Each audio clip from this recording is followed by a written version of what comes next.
नमस्कार, आप देख रहे हैं जेके न्यूज़ नेटवर्क।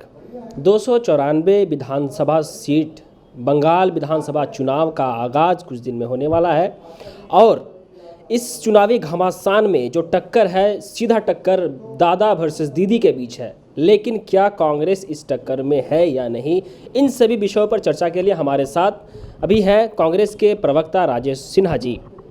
क्या लगता है इस बार का जो है कहावत फेमस हो रहा, प्रसिद्ध हो रहा है कि खेला होबे, किसके बीच खेला होगा? नहीं, देखिए, भारतीय जनता पार्टी का तो ईवीएम और दौलत खेला तो इसी के बीच है। जिस प्रकार भारतीय जनता पार्टी बंगाल में सांप्रदायिकताकरण कर रही है, जिस प्रकार हिंदू मुस्लिम को फिर से बंगाल की धरती पर लड़वाना चाह रही है, तो ये खेला तो भारतीय जनता पार्टी कर रही है। लेकिन बंगाल की जनता को मैं धन्यवाद देना चाहता हूँ आपके माध्यम से कि बंगाल की जनता पूरी तरह समझदार है और बंगाल की जनता बिल्कुल भाजपा के इन खेलों के चक्कर में नहीं फंसेगी और बंगाल की जनता कांग्रेस गठबंधन के साथ पूरी मजबूती के साथ खड़ी रहेगी। अगर हम बात करें 2016 चुनाव, विधानसभा चुनाव की, जिसमें लेफ्ट और कांग्रेस ने साथ मिलकर चुनाव लड़ा, 70 सीटें जीती। इस बार का क्या टारगेट है, क्या कुछ रणनीति आपकी पार्टी की है? नहीं, देखिए, बिल्कुल जब पिछला चुनाव हुआ था तो पिछले चुनावों का वोट प्रतिशत के साथ मिला करके हम फिर से इस बार लेफ्ट के साथ गठबंधन बंगाल में किए हैं।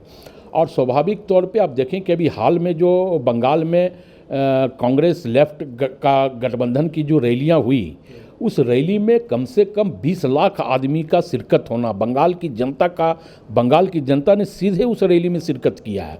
तो स्वाभाविक तौर पे कहीं ना कहीं बंगाल की जनता इस बार चाह रही है कि कांग्रेस और लेफ्ट का जो है सत्ता बंगाल में बने, क्योंकि आप देखें कि जब बंगाल नक्सलवादियों का जो है गर्भस्थल था, तो कांग्रेस ने ही बंगाल से पूरी तरह नक्सल को ख़त्म करने का प्रयास किया और बंगाल की जनता को पूर्ण रूपेण सुरक्षा देने का काम कांग्रेस पार्टी ने किया है।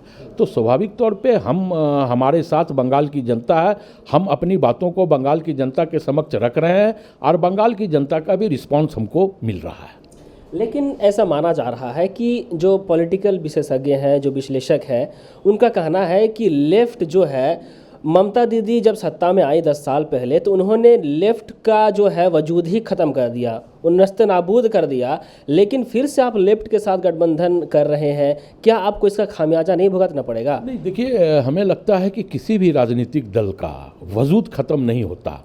जो उसके समर्थक होते हैं, जो उसके फॉलोवर होते हैं, जो उसके कार्यकर्ता होते हैं, वो उस दल के साथ हमेशा खड़ा रहते हैं, चाहे वो दल सत्ता में रहे या विपक्ष में रहे। तो मुझे लगता है कि ये बातें में दम नहीं है कि लेफ्ट का बंगाल में वजूद ख़त्म हो गया। जो पार्टी बंगाल में 20 वर्षों तक शासन किया है, उसका 10 वर्षों में उसका वजूद ख़त्म होना, ये औचित्यहीन बातें हैं। और कहीं ना कहीं स्वाभाविक तौर पे बंगाल में कांग्रेस की भी अपनी वजूद है और लेफ्ट की भी अपनी वजूद है। कांग्रेस के भी अपने फॉलोवर हैं, लेफ्ट के भी अपने फॉलोवर हैं। कांग्रेस के नीति और सिद्धांतों को मानने वाले लोग भी हैं, लेफ्ट के नीति सिद्धांतों को मानने वाले भी लोग हैं। तो जब ये दोनों नीति सिद्धांत को मानने वाले लोग एक मंच पे आएंगे, तो हमें लगता है कि बंगाल में सबकी बत्ती गुल होगी और पंजा खिलेगा। आखिरी सवाल, बंगाल इलेक्शन में कांग्रेस की अहम भूमिका रही है, रहेगी।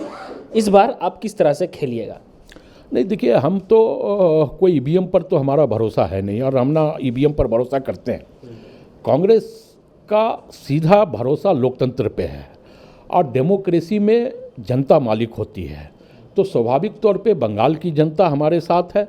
हम बंगाल की जनता का सुख दुख में हमेशा बंगाल में सहयोग करते रहे हैं, हम उनके समर्थन में खड़े रहे हैं। तो बंगाल की जनता का रुझान स्वाभाविक तौर पे हमारे प्रति होगा। सरकार आपकी बनेगी? सरकार मेरी बनेगी। चलिए, हमारे साथ थे कांग्रेस के प्रवक्ता राजेश सिन्हा जी, जिन्होंने बखूबी कहा कि सरकार जो है कांग्रेस और लेफ्ट के साथ गठबंधन वाली सरकार बनेगी और बंगाल की जनता कांग्रेस को हमेशा चाहा है और कांग्रेस के साथ ही दिया है। तो इस तरह की रिपोर्ट, इस तरह की खबरें हम आपको दिखाते रहेंगे। आप देखते रहिए जेके न्यूज़ नेटवर्क। कैमरा पर्सन गौरव के साथ मैं संवाददाता मोहम्मद फैसल।